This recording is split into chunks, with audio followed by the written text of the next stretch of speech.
we resonate with them. Yes. Maybe we are biased to who they are.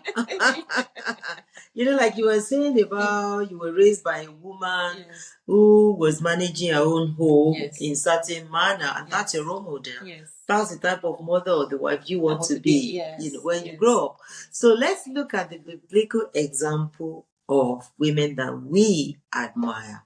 And perhaps you can give us your own opinion and drop us a line about the woman you want to be like.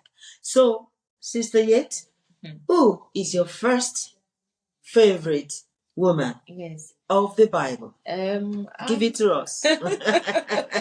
I'm torn between so many of them, but I'm just looking at about Ruth, and I'm looking at her loyalty and the way she actually positioned herself purposefully.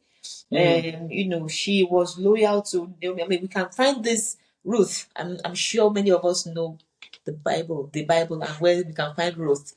But we're looking at the old chapter because the old chapter, talks about Ruth. And about the old book. Sorry, apologies. The old book. Chapters 1, 2, 3, 4. Yeah. Yeah, so she was loyal to Naomi. We know the story. And then, she was married to this family and lost her husband. Naomi lost her 2 sons and her husband as well. And so this woman, Naomi, became let me say a lone woman, not a lonely woman, because I believe that she was not lonely, but she was alone. Lost everything. She lost everything. Everyone. Yes. So, but, this Ruth person did not leave Naomi. She was humble. She stayed put.